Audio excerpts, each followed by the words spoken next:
My name is Jennifer Allore. I've been doing the Under 100 show for about 4 years now. I've kind of evolved. It used to be a lot of alcohol ink and painting, and lately my deal is polymer clay figures and faces and such.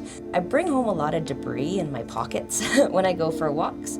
So a lot of that stuff will get preserved and dried and makes its way into things. I really enjoy fantastical sort of environments and people and goddesses and myths and that sort of thing. So I like to play a lot with that. There's always some kind of inspiration or something of me in it. Like, I'll use like old necklaces and old clothing that I'll cut up and sew into little suits.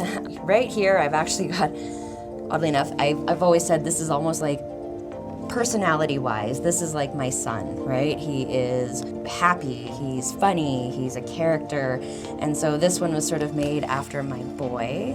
This one was interesting. I don't know if you can see it there, but there's like a heart behind a mask, which I thought was, at the time, in the time of my life, it was pretty intense, making this heart, this masked heart. Putting lights in it, that's been a big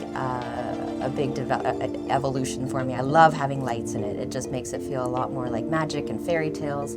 My most favorite thing I've made recently is this lady. I think of her, she's like the moon, right? And she's got these reflective eyes, which kind of shine back to us sometimes, things that we don't want to see, but she is so beautiful, and she's good. She reflects that stuff back, and she still loves us. So this one has been really close to my heart.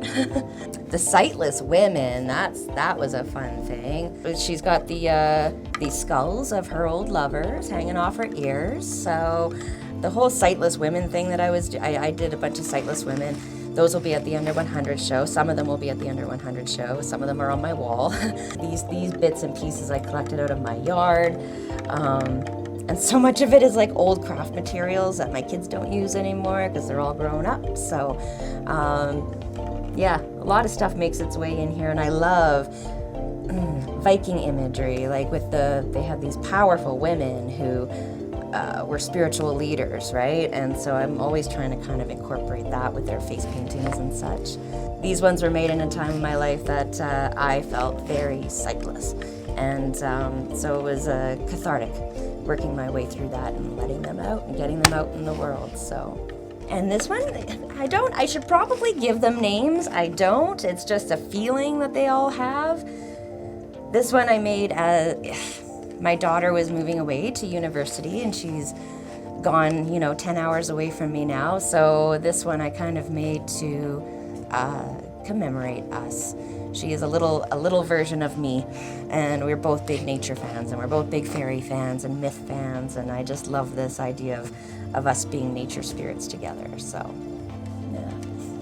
They are my babies, like I said, every one of them has something personal in it, right? Like this guy, he's carrying this necklace, and that was really important in a relationship I had. All of these are little things that I have to make for myself, like for whatever I'm going through emotionally, spiritually at the time in my life, and for them to find their way into homes of people who love them and enjoy them, hopefully as much as I do, feels really good. I enjoy knowing that they're out there living new lives.